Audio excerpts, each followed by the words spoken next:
우리 앞뒤 좌우로 인사하십시다. 오래간만입니다. 사랑합니다. 예, 이 코로나19 때문에 예배가 이렇게 자주 중단이 돼서 참 어려움이 많습니다. 그러나 이런 일들을 통해서 교회가 세상 속에 빛이 되고 또 세상에 정말 선한 영향력을 미치고 있다 하는 이 사실들을 증가하는 그런 기회가 되었으면 좋겠습니다. 여러분들의 가정도 여러분들의 일터도 하나님께서 때마다 일마다 이런 어려운 가운데서 은혜를 끊지 않고 늘 한결같이 함께 베풀어 주시기를 주의 이름으로 축원합니다. 앞서 바울은 이 로마 교회에 너에게 복음이 필요하다 이러면서 복음을 전하는데, 이 복음이라는 것이 우리에게 어떤 의미를 가지고 있는가 하는 것들을 설명을 하고, 또 우리가 어떻게 하나님 앞에 죄인 되어 있는가 하는 것들을 설명을 했습니다. 이방인들은 그 마음에 하나님 두기를 싫어해서 마음속에 하나님을 드러내버린 거예요. 그래서 내가 주인 된 거죠. 그러니까 내가 원하는 대로 산 겁니다. 이게 에덴 동산에서부터 나타났죠. 동산 중앙에 있는 선악과 이거 따먹지 마라, 이거 먹으면 반드시 죽는다. 근데 마귀가 유혹을 합니다. 아니다, 이거 먹으면 네가 하나님처럼 되기 때문에 하나님이 하지 말라는 거야. 그래? 그러면 하나님 드러내고 내가 선과 악의 주권자가 되겠다, 이 선택을 한 거죠. 하나님만 선과 악의 중심, 주인이 되는데 그 하나님을 배제하고 내가 선, 악의 주체가 되고 주인 되겠다는 거죠. 그래서 그 선악과를 다 먹고 내가 하나님처럼 되려고 했었습니다. 그러니까 어떻게 됐습니까?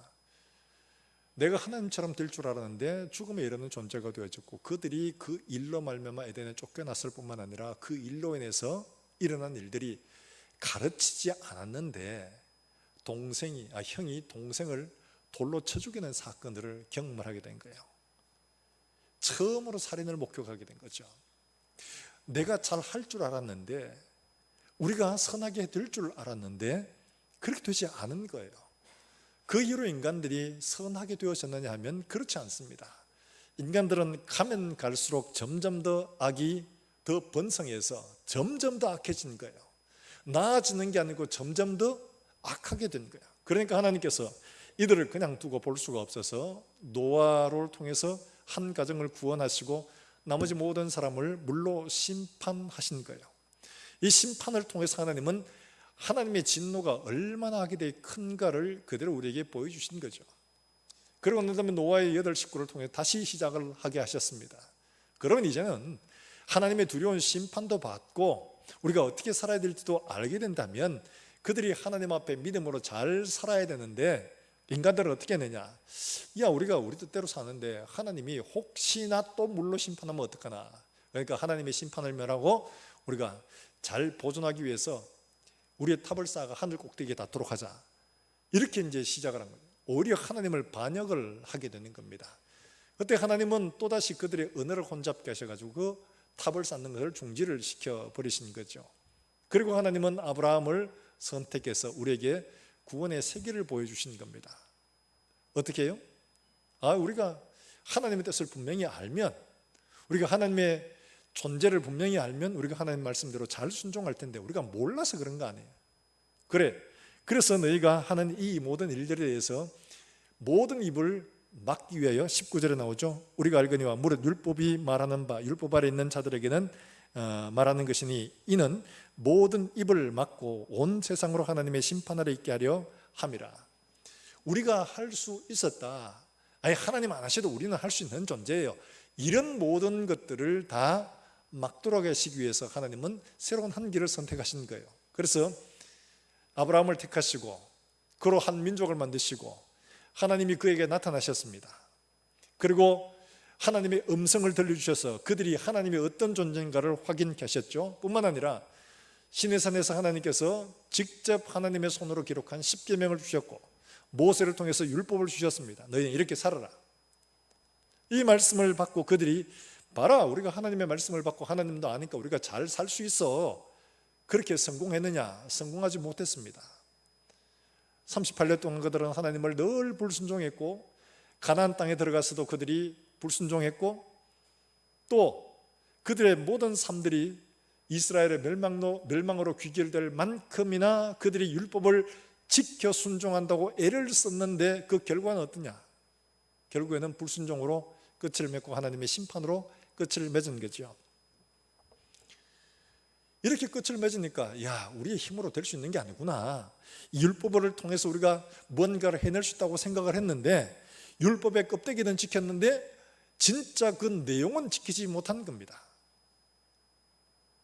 우리의 힘으로 이 일들을 할 수 있는 게 아니구나 하는 바로 이것을 알게 하신 거죠. 그래서 20절에 그렇게 말합니다. 그러므로 율법의 행위로는 그 앞에 의롭다 하심을 얻을 육체가 없나니 율법으로는 죄를 깨달음이라. 해보니까 이게 안 되는 거예요. 해보니까 이게 이쪽을 막으면 이쪽이 터지고 이쪽을 막으면 이쪽이 터지고 하는 이런 일들을 경험하게 되는 거죠. 그러니까 그들은 결국 율법을 가져도 결론은 어떠냐? 23절에 이렇게 말합니다. 모든 사람이 죄를 범하였음에 하나님의 영광에 이르지 못하더니. 이 말은 어떤 말이냐니까 법정적으로 너희는 하나님의 심판 아래 있을 수밖에 없다, 이걸 선언하는 겁니다. 자, 이들은 하나님이 없는 사람들은 하나님이 그 마음에 하나님을 두기 싫어해서 이방인들이죠. 이들은 하나님을 빼놓고 우리 마음대로 해보자, 그렇게 살아왔는 그 결과가 1장 27절 28절 이하에 마음에 하나님 두기를 싫어하며 하나님께서 그들을 그대로 내버려 뒀더니만은 모든 불의, 추악, 탐욕, 악의, 수군수군하고 비방하고 살인하고 이런 일들을 했습니다. 그런데 유대인들, 하나님이 선택하고 한번 잘해볼 수 있겠다 하는 그 사람들에게 하나님이 율법을 주셨습니다. 근데 이 사람들은 하나님의 율법을 잘 지켜서 그러면 성공했느냐? 그게 아니에요. 그들 역시 마찬가지로 3장 10절부터 18절에 나오는 그들의 삶의 결과물, 1장 27절부터 나오는 그것과 별반 다르지 않은 똑같은 현상을 겪은 거예요. 그러니까 율법을 받은 사람도 그 마음에 하나님 두기를 싫어해서 하나님의 율법을 받았지만은 그 말씀을 순종치 않았고, 율법이 없는 사람들도 그 율법을 그 하나님이 그 마음속에서 드러내고 그들 마음대로 행하여 이런 결과에 이르렀고, 둘 다가 같은 거예요. 그러니까 결론적으로는 율법이 있거나 율법이 없거나 동일하게 그들은 하나님 앞에 모두가 다 죄인일 수밖에 없더라는 것을 선언한 게 바로 23절의 말씀이에요. 모든 사람이 죄를 범하였음에 하나님의 영광에 이르지 못하더니. 이거는 바로 상태를 말합니다. 신분, 작고 크고 많이 짓고 적게 짓고 이런 의미가 아니고, 법정적으로 너희는 하나님의 말씀에 순종하지 못하였다, 너희는 죄인이다, 바로 이걸 선언하는 법정적 선언이에요. 여러분, 우리가 여러 가지 나무들이 있는 가운데 사과나무, 배나무 이런 것들을 어떻게 구분하겠습니까? 사과나무는 거기에 뭐가 열리겠죠? 사과가 열리죠. 사과가 한 개 열리면 사과나무고, 사과나무가 아니고 2개, 3개 이상 열려야 사과나무가 됩니까? 아니죠. 사과가 한 개가 열리든 2개가 열리든 상관없이 사과나무는 사과를 맺게 됩니다. 많이 맺고 적게 맺고가 중요한 게 아닙니다. 맛있는 걸 맺고 맛없는 걸 맺고가 중요한 게 아니라 여하튼 사과나무는 사과나무이기 때문에 사과를 맺게 되는 겁니다. 마찬가지로 인간의 1장 18절에 있는 말씀, 1장 28절에 있는 말씀, 3장 10절 이하에 있는 말씀, 왜 이런 일들이 나오느냐? 인간이 죄인이기 때문에 이런 죄를 지을 수밖에 없더라는 거예요. 우리 인간의 존재가 하나님 앞에 죄인이기 때문에 그런 죄들을 지을 수밖에 없더라는 거예요. 율법으로 우리의 일들을 다시 한 번 더 커버해 보려고 애를 쓰는데 이게 안 되더라는 거죠. 오히려 죄가 뭔지만 분명하게 드러나는 이런 결과를 맞게 되는 겁니다. 사람은 그렇습니다. 겉보기에는 점잖아 보이고 또 교양 있어 보이고 착해 보이기도 하죠. 그런데 실상 그 안에 들여다보면 그들 삶이 그러냐? 그렇지 못합니다. 그동안 교양으로, 사회적 지위로, 소위 학력으로 이런 것들로 여러 가지 모양으로 우리의 모양을 포장하고 덮어둘 뿐이지, 우리의 본질 속에 있는 것들이 드러나게 되면 우리가 냄새나는 건 교도소에 있는 사람이나 여기 있는 사람이나 차이 하나도 없습니다. 다 똑같습니다. 어느 우리나라 유력한 대형 병원에 그 마지막 호스피스 병동에 감정인으로 계신 분이, 어떤 분이 그렇게 얘기를 하세요. 그 중에 한 분이 입원을 하셨는데, 그 입원을 하신 이분이 소위 말해서 좀 나름대로는 사회적으로 지위가 있는 분이고 교양과 품위가 있는 분이고 입에는 전혀 욕을 안 담는 이런 분인데, 이분이 이제 입원을 하게 돼가지고 거기에 가 있었을 때 어느 분이 면회를 가려고 하니까 간병인이 그러더랍니다. 혹시라도 좀 욕을 하더라도 이해를 해주세요. 그렇게 하는 거예요. 이분이 병문안 오면 누구나 상관없이 막 입에 담을 수 없는 욕을 하는 거예요. 근데 이분은 평소에 그런 욕을 하는 분이 아니었답니다. 그런 욕을 하는 사람 보면 오히려 어떻게 사람이 저렇게 할 수가 있나 이런 사람이 있는데, 이런 극한 지경이 되니까 막 인사불성이야. 누구나 상관없이 그냥 막 입에 담을 수 없는, 해보지도 않은 그런 욕들까지도 막 하는 거예요. 그동안은 교양으로 품위로 자기를 눌렀던 것뿐이에요. 극한 상황이 되니까 막 터져 나오는 거죠. 우리도 마음에 그렇지 않습니까? 마음에 분노가 막 차고 막 이러면은 막 입에 막 욕이 막 나옵니다. 평소에는 안 하는 게. 우리 속에 없는 게 나오지 않습니다. 있기 때문에 나오는 거죠. 근데 그 사람만 그러냐니까 이분의 이야기는 그 사람만 그런 게 아니고 우리 얘보다 더 한 사람들도 많다는 거예요. 어떤 사람은 막 달려들어가 물어뜯기도 하고 막 제어할 수가 없는 사람들, 이런 사람들도 있다는 거예요. 전혀 그 사람은 일반 사회에 있을 때는 그런 사람이 아니었는데 그렇다는 거예요. 그건 뭘 말합니까? 우리 속에 나도 알지 못하고 깨닫지 못했던 우리의 죄의 본성들이 있다는 거죠. 죄의 본성들이 있다는 거예요. 이게 그냥 우리가 제어할 수 없는 상황이 되면 나도 모르게 이게 막 터져 나와가지고 우리의 삶이 내가 이런 존재라는 것을 그대로 드러내 보이지 않는, 사랑하는 여러분들, 우리 속에 이런 것들이 있음을 제대로 발견할 수 있기를 주의 이름으로 축원합니다. 이걸 제대로 발견하는 게 진짜 복이에요. 내가 이런 죄를 가지고 있으면 이 결과가 어떠하냐? 하나님은 아담에게 말씀하셨죠. 먹으면 정령 죽으리라. 반드시 죽는다. 이 죽음이, 죄의 결과가 죽음이 단지 육신으로 죽고 끝나버리면 얼마나 좋겠습니까? 모든 게 다 원점으로 돌아가고 다 잊어지고 아무런 의식도 없어지고 이렇게 된다면 얼마나 좋겠습니까? 그러면 예수를 믿거나 말거나 뭘 하거나 상관없죠. 다 아무것도 없는 상태로 돌아가는데, 의식도 없고 그 뒤에 아무것도 없는데, 잘 살면 어떻고 못 살면 어떻고 부자면 어떻고 가난하면 어떻습니까? 아무런 상관이 없죠. 그런데 이 죽음이 그런 육신의 죽음으로 끝나는 게 아니라는 게 문제인 거예요. 하나님은 뭐라고 말씀하시냐? 이 죽음은 단지 육신으로 죽는 것은 이 땅에 속한 것이고 영원하게 하나님으로부터 단절되는 영원한 죽음, 지옥이 있다는 거예요. 바로 그 죽음을 가리키거든요. 죄를 지은 인생이 하나님과 영원히 하나님으로부터 격리된 죄의 상태, 바로 거기에 가는데 그게 바로 지옥인 거예요.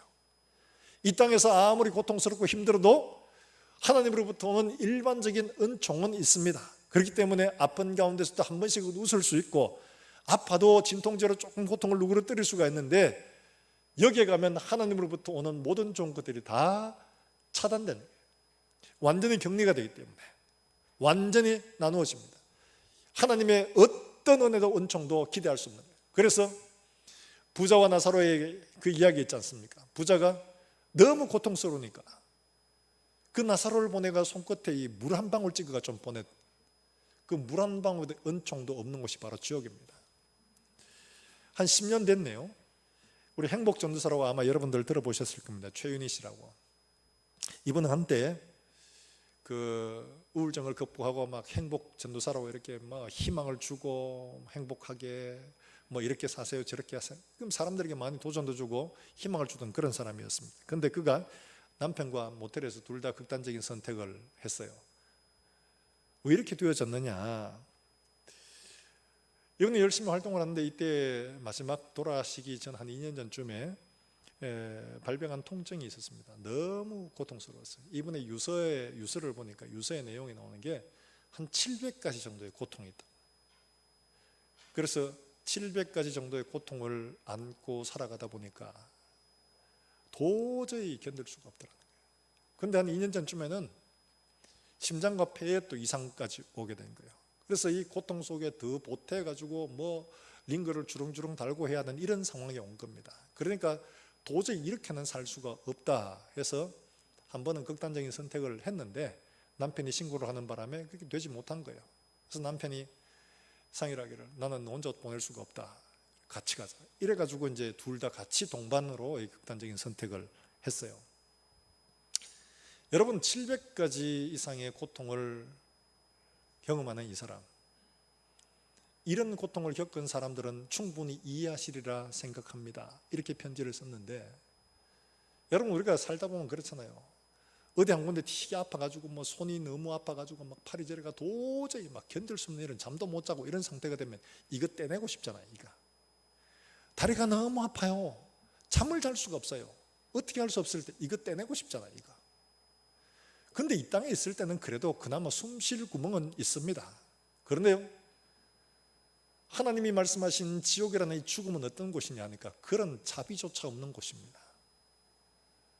죽었다가 돌아온 사람들의 어떤 이야기들을 보니까 그분이 그렇게 이야기를 하더라고요. 뭐라고 했냐니까, 이 땅에서 상상할 수 있는 모든 고통과는 비교할 수 없는 고통이 지옥이라는 거예요. 그래서 어떻게 한지 간에 그곳은 피하라. 그곳은 피하라. 그게 피해야 된다. 이렇게 얘기를 하시더라고요. 여러분, 인간이 경험할 수 있는 고통 얼마나 클 수 있을까요? 그런데 인간의 고통은 시간이 정해져 있습니다. 이 땅을 떠나면 다 끝이 납니다. 그러나 영원한 고통, 영원한 죽음, 영원한 형벌은 끝이 나지 않습니다. 이걸 알게 되면 야, 내가 그런 상황 속에 들어갈 수밖에 없는 존재란 말인가? 이걸 깨닫게 되면 내가 어떻게 하면 여기에서 나올 수 있을까 하는 이런 마음들이 절박해지는 거죠. 무슨 병이 걸리더라도 그 병 뭐 수술하면 간단히 나을 수 있다, 이런 기대를 가지고 있으면 이게 별로 대단치 않습니다. 그런데 이걸 나을 수 없는 병이라면 절박해집니다. 그와 같이 우리의 상태가 어떠한 것을 바로 인식하게 되면 내가 어떻게 하면 이 고난에서, 이 고통에서 벗어날 수 있을까? 구원의 손길을 내밀지 않을 수가 없는 거예요. 이걸 모르니까 뭐 죽으면 다 끝나는 거지, 다음 세상에 어떻게 돌아오면 되는 거지, 이런 생각을 할 수밖에 없는 거죠. 하나님은 우리에게 분명히 말씀합니다. 우리에게 주어진 이 형벌이라는 것은 하나님과 완전히 분리된 영원한 것들이다. 이런 운명에 처할 수밖에 없다. 율법을 받은 사람이나 그렇지 않은 사람이나 다 동일하게 이런 죄 가운데 있다. 그런데 오늘 말씀에서 이렇게 말합니다. 21절 말씀에 이렇게 말하죠. 같이 한번 읽어봅니다. 시작. 이제는 율법 외에 하나님의 한 의가 나타났으니 율법과 선지자들에게 증거를 받은 것이라. 여기 이제는이라고 시작하는 이 말 앞에는 그러나라는 말이 있습니다. 그러나 이제는 그러나 이렇게 말하고 있습니다. 그러니까 앞에 있는 이런 운명, 이런 처지에 있지만 그러나 이제는 우리가 어떤 노력을 하고 우리가 선행을 해서 구원을 받는 이런 절망적인 길이 아니라 그렇지 않은 새로운 한 길이 있다. 그게 바로 뭐냐?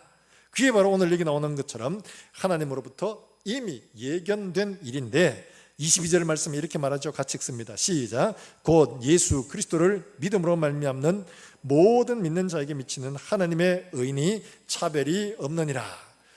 믿음으로 말미암아 모든 사람에게 미치는 의예요. 이게 어떻게 이루어졌느냐? 24절에 나오죠. 같이 읽어봅니다. 시작. 그리스도 예수 안에 있는 속량으로 말미암아 하나님의 은혜로 값없이 의롭다 하심을 얻은 자 되었느니라.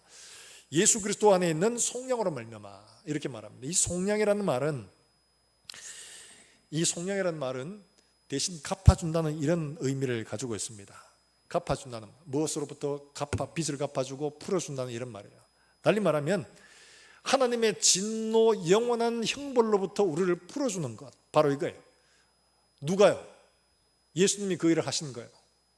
어떻게 하셨는데요?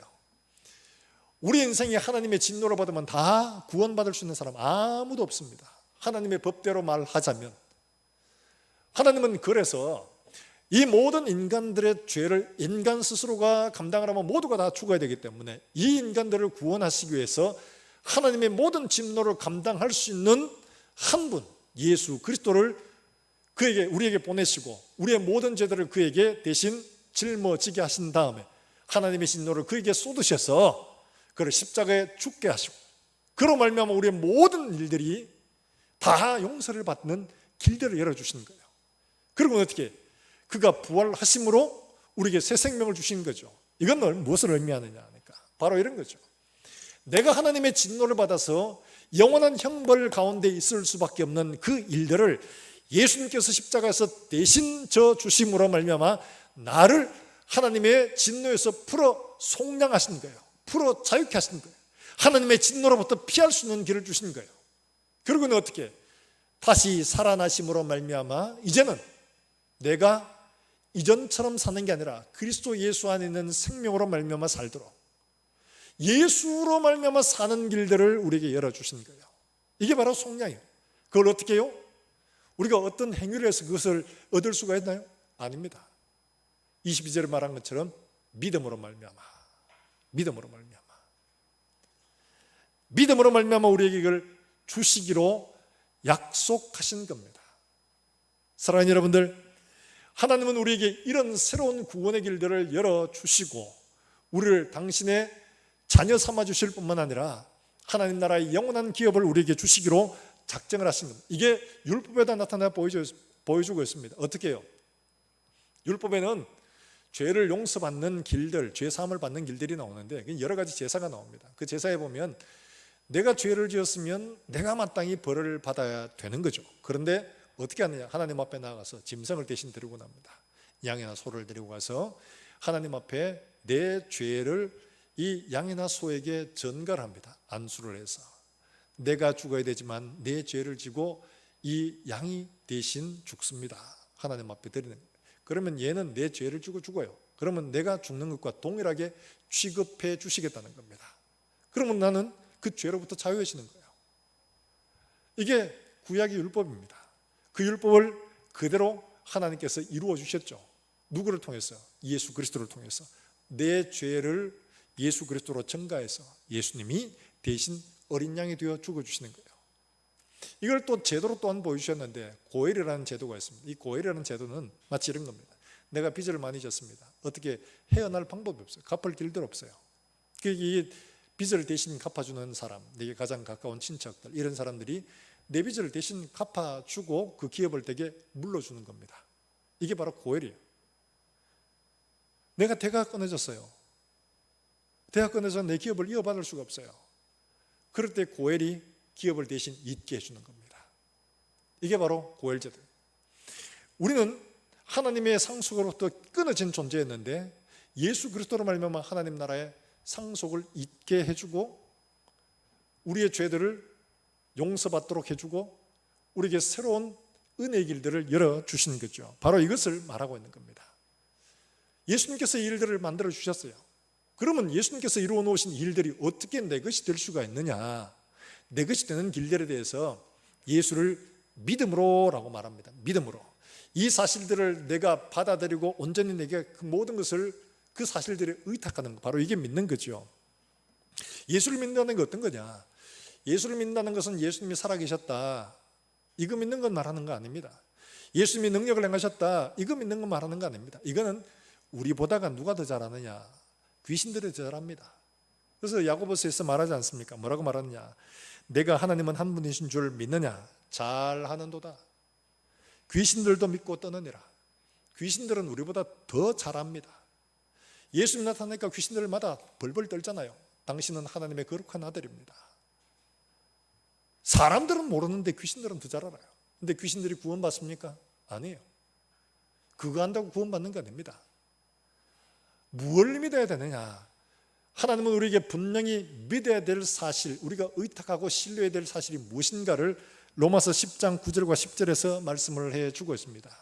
우리가 말씀을 들었다시피 로마서 10장 9절과 10절 말씀에서는 우리가 무엇을 믿어야 하는가를 분명히 말해주고 있는데 같이 한번 보시겠습니다.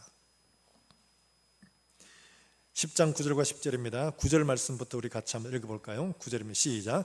내가 만일 내 입으로 예수를 주로 시인하며 또 하나님께서 그를 죽은 자 가운데서 살리신 것을 내 마음에 믿으면 구원을 얻으리라. 사람이 마음으로 믿어 의에 이르고 입으로 시인하여 구원에 이르느니라. 할렐루야. 여기 무엇을 믿으라 이렇게 분명히 말하죠. 예수를 주로 시인하는 겁니다. 주인입니다. 주인. 내 삶의 주인인 거예요. 이걸로 시인하는 거죠. 이제는 내 속에 예수님을 드러냈던 것을 어떻게 다시 내 속의 주인으로 예수님을 모십니다. 이거죠. 그리고 어떻게 해요? 죽은 자 가운데서 살리신 것. 예수님이 죽으셨어요. 왜 죽었어요? 내가 하나님 앞에 진노를 받아 마땅히 십자가에서 영원한 형벌을 받아야 할 것을 예수님이 대신 져서 죽어주심으로 내가 죽어야 할 몫을 대신 죽으셨다는 거예요. 이걸 믿는 겁니다. 그리고 다시 살아나신 것은 죽음으로 끝나버리면 우리가 아무런 소용이 없습니다.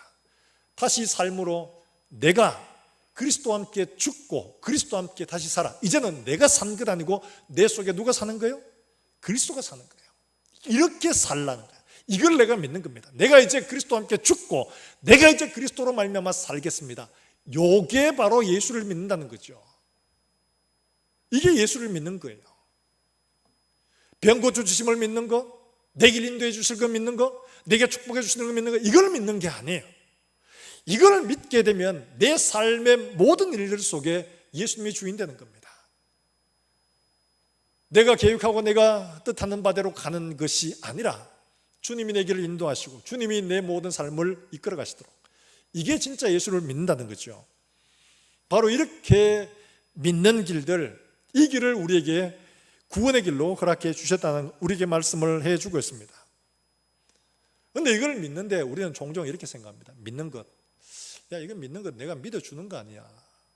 안 믿어주면 어떨 건데, 내가 교회에 나와주고 예수를 믿어주고 하잖아. 내가 이게 믿는 것을 마치 우리의 공로처럼 이렇게 생각할 때가 있습니다. 그래서 하나님은 우리에게 말씀하시기를, 왜 우리에게 믿음만 요구하시느냐, 우리의 행위나 이런 것들을 안 하고 선행을 많이 하고 그래야지 우리가 구원받는 거 아니냐. 가톨릭은 그렇게 말합니다. 선행을 많이 해야지 우리가 구원받는다 이렇게 말하는데, 선행으로 구원받는다고 말하지 않습니다. 성경은 분명히 믿음으로 구원받는다. 예수 그리스도를 믿음으로. 왜 그렇게 하느냐, 22절 말씀에 이렇게 말합니다. 같이 한번 볼까요? 왜 믿음을 요구하느냐, 22절 같이 읽습니다. 시작. 곧 예수 그리스도를 믿음으로 말미암아 모든 믿는 자에게 미치는 하나님의 의니 차별이 없느니라.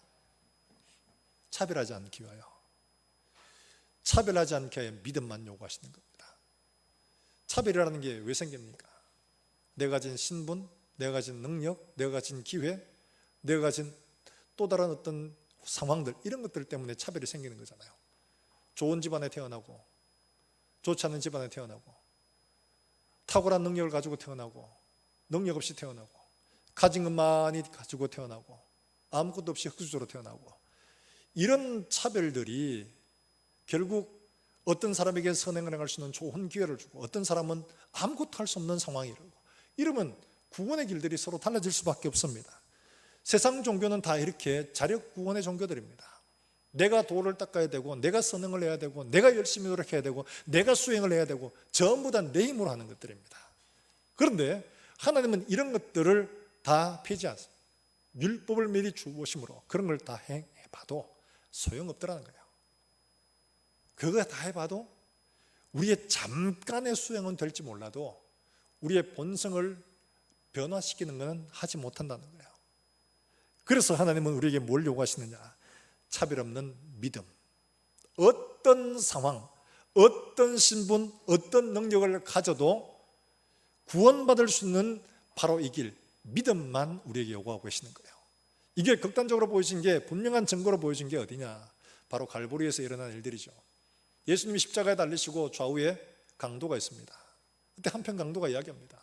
네가 만약 메시아라면, 네가 만약 그리스도라면 너와 나를 이 십자가에서 구원해 봐라. 그러면 우리가 믿겠다. 그러니까 한편 강도가 뭐라고 말합니까? 야, 우리는 우리가 행한 일들에 정당하게 벌을 받는 거고, 이 예수님은 그 행한 일들에 옳지 않은 것이 없다. 이렇게 합니다. 그러고는 말하기를, 그가 뭐라고 구합니까? 예수여, 당신의 나라에 들어갈 때 나를 기억해 주십시오. 그렇게 구하잖아요. 이 사람이 어떤 사람인가 나옵니까? 유대인인지 이방인인지 아무것도 안 나옵니다. 이 사람이 무슨 죄를 저질렀는지 나옵니까? 안 나옵니다. 이 사람이 어떤 생활을 살았는지 전혀 안 나옵니다. 이 사람에 관한 것들은 어떤 것도 나오지 않고 단지 죽을 수밖에 없는 죄인이라는 이 사실만 그게 나오는 거예요. 그게 나오고, 이 사람이 구원받는 길도 이런 상황 속에서 어떤 행위도 그를 구원하지 못한다는 걸 그게 보여주고 있는 거예요. 그런데 이 사람이 구원받는 유일한 길들은 예수님의 은혜를 의지하는 손 내미는 길이 하나밖에 없어요. 나를 좀 생각해 주십시오. 당신의 나라에 들어갈 때 나를 생각해 주십시오. 당신의 나라는 이 땅에 속한 것이 아닙니다. 만약 그랬더라면 벌써 정복했겠죠. 그러나 이 땅에 속한 것이 아니기 때문에 당신은 지금 옳은 일을 하고도 이렇게 십자가에 죽으십니다. 당신의 나라에 들어갈 때 나를 생각 좀 해 주십시오. 제발 좀 넣어 주십시오. 이렇게 말하는 것도 아니에요. 내가 구원받을 수 없는 존재니까 한 번이라도 생각 좀 해 주십시오. 거기에 하나님은 어떻게 반응하십니까? 예수님은 거기에 그에게 말씀하시기를 뭐라고 말씀하시느냐, 이렇게 말씀하시죠. 누가복음 23장 43절 말씀에 예수께서 이르시되 내가 진실로 네게 이르노니 오늘 내가 나와 함께 낙원에 있으리라. 그에게 어떤 것도 요구하지 않습니다. 그의 믿음을 보시고 네가 오늘 나와 함께 낙원에 있으리라. 사랑하는 여러분들, 우리가 십자가에 달린 이 죄수와 다를 바가 뭐가 있습니까? 우리는 죽을 운명이에요. 영원한 하나님의 심판 아래 같이 십자가형을 당할 수밖에 없는 존재들입니다. 그가 누구이든 무슨 일을 했든 어떤 선한 삶을 살았든 무슨 죄를 지었든 아무 상관이 없습니다. 하나님의 진노로 죽을 수밖에 없는 죄인이에요. 이런 그가 구원받을 수 있는 길들은 오직 하나, 예수여 당신의 나라에 임할 때 나를 기억해 주십시오. 하나님 앞에 은혜를 구하는 손을 내미는 건 이거밖에 없는 거예요. 이게 우리에게 자랑이 되지 않습니다. 이게 우리에게 어떤 도구가 되지 않습니다. 능력이 되지 않습니다. 사랑하는 여러분들, 우리의 모든 상태 가운데서 어떤 누구라도 우리의 힘과 능력이 아니라 어떤 상황, 어떤 상태, 어떤 누구라도 차별 없이 모든 사람이 믿음으로 구원을 받는 길들을 우리에게 열어주신 줄로 여러분 믿으시기를 주의 이름으로 축원합니다. 바로 하나님께서 이런 길을 열어주셨다는 거예요. 뿐만 아니라 우리에게 믿음으로만 요구하는 이유가 어디 있느냐, 27절 말씀에 이렇게 말합니다. 같이 한번 읽어봅니다. 27절입니다. 시작. 그런즉 자랑할 때가 있느냐, 있을 수가 없느니라. 무슨 법으로냐, 행위로냐, 아니라 오직 믿음의 법으로니라. 믿음의 법을 말한 이유가 자랑할 때가 없도록 하기 위해, 자랑하지 못하도록. 여러분, 자랑한다는 것은 어떤 거예요? 내가 아직 뭔가 할 수 있다는 말이잖아요. 내가 뭐를 하면 구원받을 수 있다, 내가 이걸 했기 때문에 이렇게 할 수 있기 때문에, 이유가 내게 있는 겁니다. 구원의 근거가 내게 있는 거죠. 이거 못하도록 하는 거예요. 왜냐하니까 이거 해봐도 이걸로 구원받을 수 있는 게 아니더라는 거예요. 너희 인간이라는 게 원래 그렇다는 거예요. 죄이기 때문에 행하는 것들마다 죄의 열매를 맺을 수밖에 없더라는 거예요. 그렇기 때문에 그걸로는 되지 않는다는 거죠. 그래서 하나님은 우리에게 속한 어떤 행위로, 우리에게 속한 어떤 선행으로, 우리에게 속한 어떤 신분으로 구원받는 게 아니라 오직 믿음으로 말미암아서 우리가 구원받도록 하나님이 길을 열어주셨다는 거죠. 그러므로 말미암아 이런 자랑은 결국에는 우리에게 무엇을 얻도록 하느냐 하니까, 이런 자랑은 우리가 하나님 앞에 죄인이고 우리가 행하는 일들이 하나님 앞에 구원을 얻을 수 있는 것들이 없다는 사실들을 부정하게 만듭니다. 내가 할 수 있는데, 나 이만큼 했는데, 뿐만 아니라 다른 사람을 차별화합니다. 나는 이거 할 수 있는데 너는 왜 그거 못해? 이렇게 하면 되는데 왜 그렇게 하는 거야? 분열을 일으킬 수밖에 없거든요. 유대인 그리스도인들이 종종 이렇게 했습니다. 예수를 믿는데도 불구하고 할례를 받아야 하고 율법을 지켜야 되고 이런 것들을 했습니다. 차별하는 거예요. 자기가 하는 것들을 자랑하기 위해서 그렇게 하는 거예요. 하나님은 그런 거 하지 말라는 거예요. 오직 믿음으로. 결국 이런 것들을 의지하면 결국 어떤 상태가 되느냐, 우리의 구원이 흔들릴 수밖에 없습니다. 왜냐하니까 구원의 근거가 내게 있어요. 그런데 내가 하는 것들이 한결같이 변함없이 굳건하게 서 있을 수 있느냐? 우리는 종종 넘어지잖아요. 늘 실수하고 실패하고, 오늘 결심하고 오늘 저녁에도 안 되고, 금방 기도하고 돌았으면 안 되는 게 우리인데 어떻게 우리가 우리의 것들을 가지고 의지하고 이걸 구원의 근거로 삼을 수가 있겠습니까? 될 수가 없는 거예요. 그래서 하나님은 우리에게 믿음으로만, 여러분 절대로 이 믿음이 행위가 아닙니다. 오해하시면 안 됩니다. 믿음은 단지 통로일 뿐이에요. 그래서 에베소서 2장에서는 뭐라고 말하냐, 이렇게 말합니다. 에베소서 2장 8절을 한번 찾아보실까요? 에베소서 2장 8절입니다.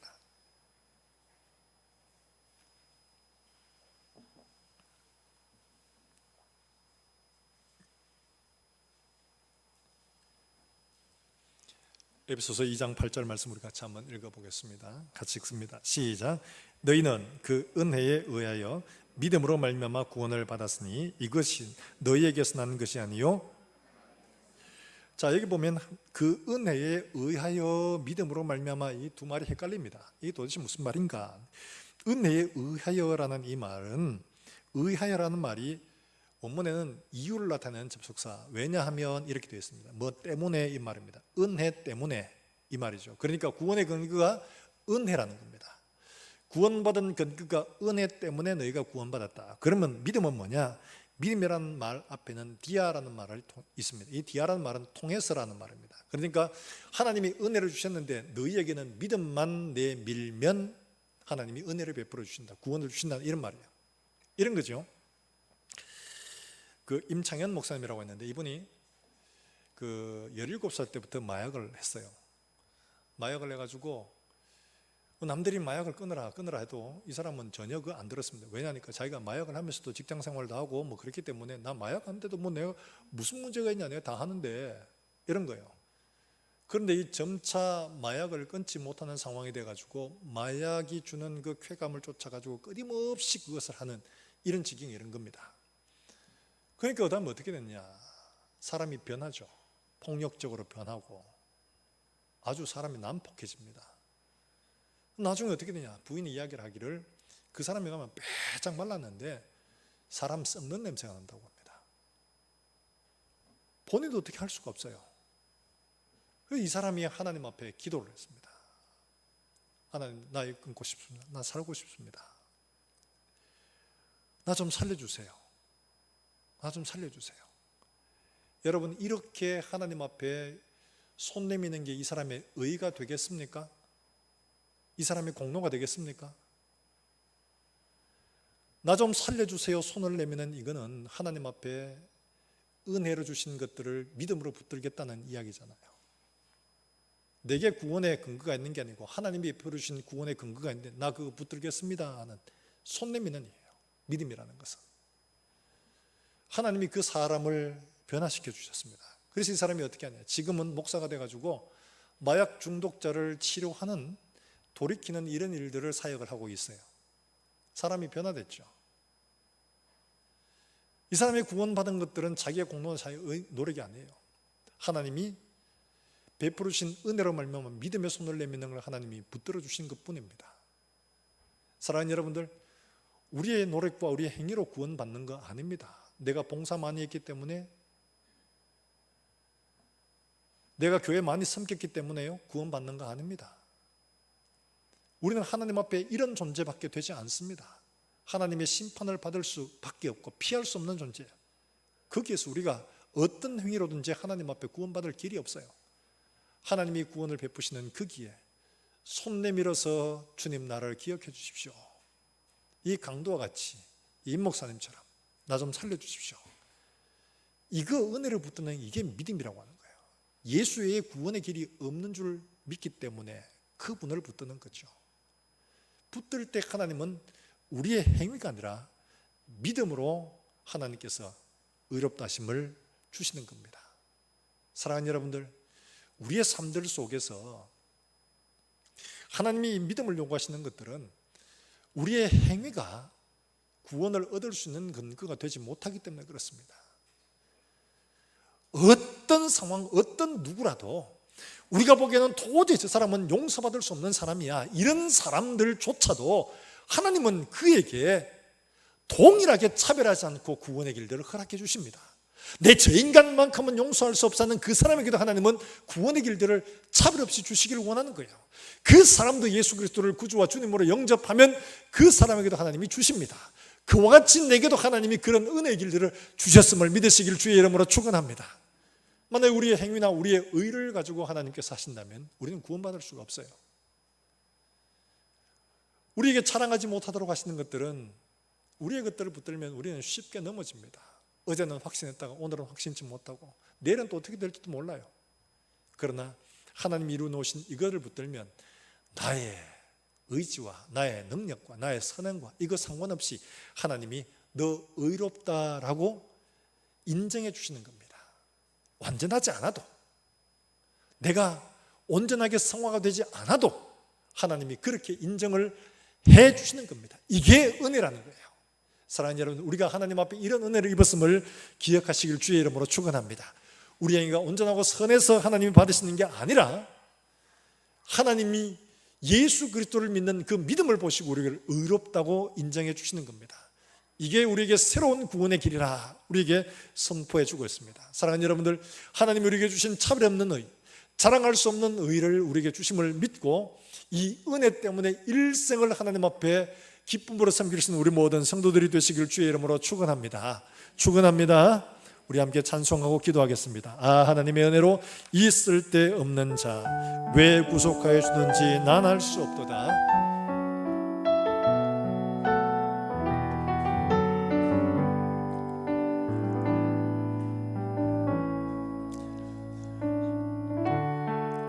하나님의 은혜로 이 쓸데없는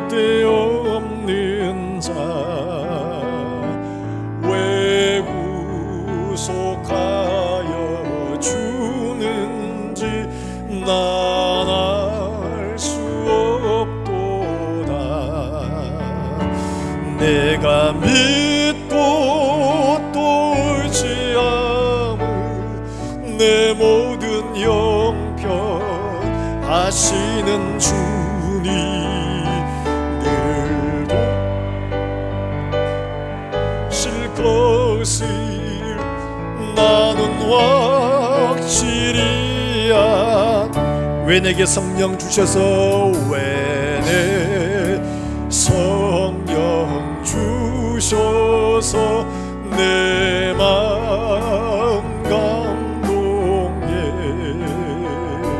주 예수 믿게 하는지 난 알 수 없도다.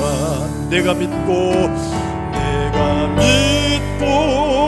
또 의지함을 내 모든 형편 아시는 주님을 보호해 주실 것을 나는 확실히 주 언제 강림하실지 주 강림하실지 혹 밤에 혹 낮에 또 주님 만나 그곳도 난 알 수 없도다. 내가 믿고 또 의지함은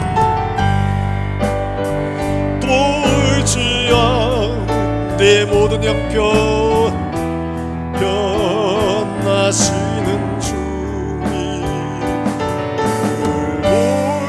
보호해 주실 것을 나는 확실히 내가 믿고 또 의지함은 내가 믿고 또 의지함은 내 모든 하시는 주님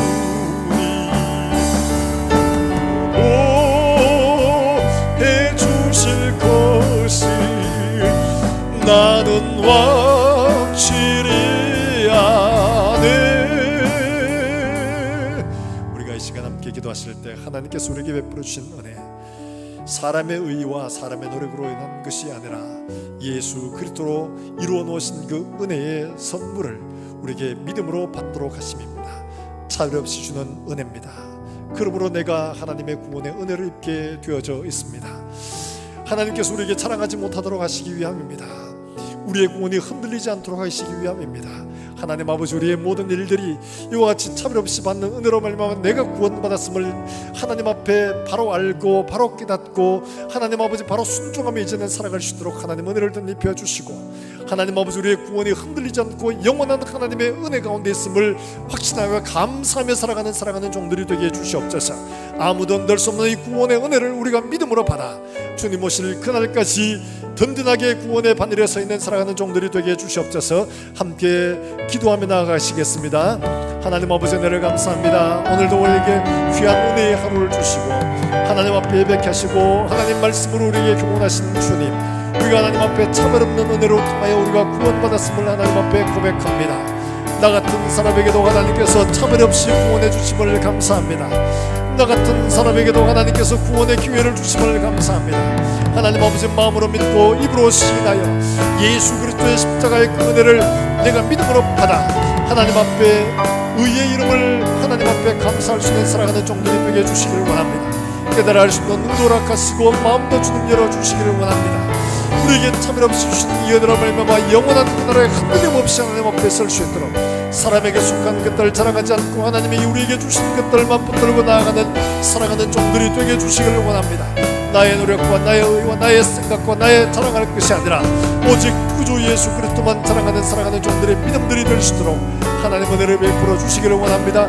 우리 남은 평생이 예수만 자랑하는 삶이 되게 하시고 구원의 가운데 기쁨으로 주는 섬기는 살아가는 종들이 될 수 있도록 주님 은혜를 베풀어 주시기를 원합니다.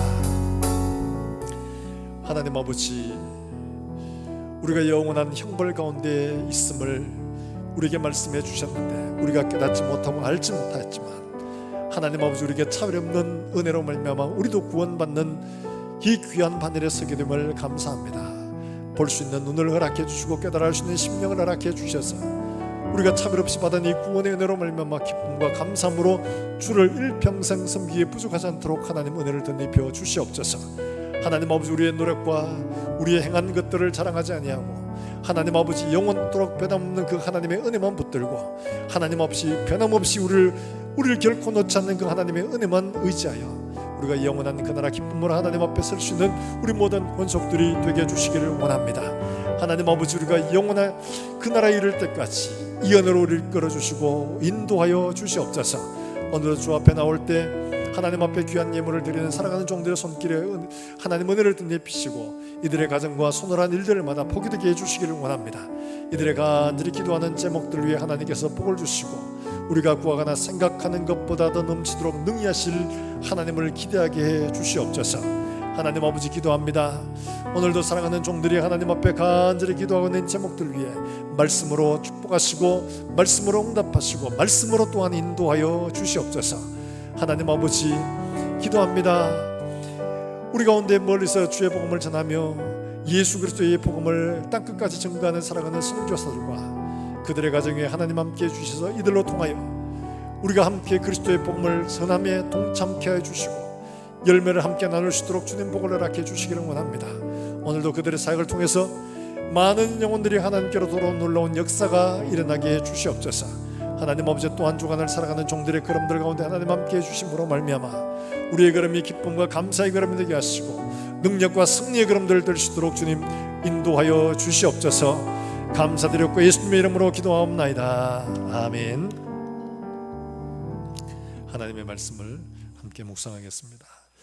마태복음 18장 19절과 20절 말씀. 진실로 다시 너희에게 이르노니 너희 중에 두 사람이 땅에서 합심하여 무엇이든지 구하면 하늘에 계신 내 아버지께서 그들을 위하여 이루게 하시리라. 두세 사람이 내 이름으로 모인 곳에는 나도 그들 중에 있느니라. 아멘. 오늘부터 다시 공동체 예배가 열리게 됨을 감사하고 우리나라가 이 방역에 정말 잘 대처해서 다시는 이런 일이 또 없도록 여러분 함께 기도해 주시기를 부탁을 드립니다. 여러분 주부 가운데 대구 지역 8개 노회 공동 기도문이 있습니다. 여러분 보시고 여러분이 가정에서 기도하실 때에 이 기도 제목으로 함께 기도해 주셔서 우리 교회를 통해서 하나님이 이루실 거룩한 일들이 이루어질 수 있도록 여러분 함께 기도해 주시기를 부탁을 드립니다. 우리 다 일어나셔서 함께 찬송하겠습니다.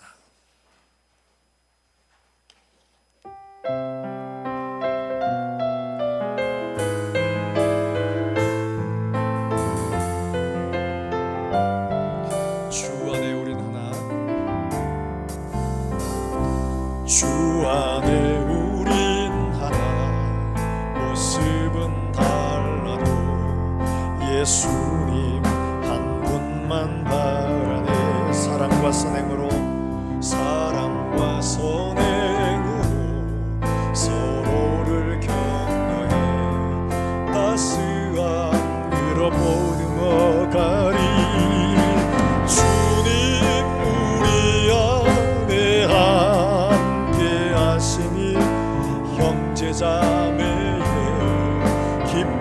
고통과 슬픔 느끼네.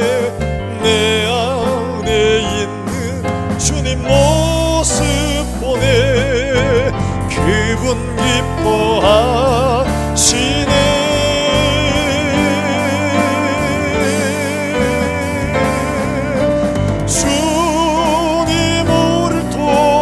계획하신 일 부족한 입술로 찬양하게 하시네.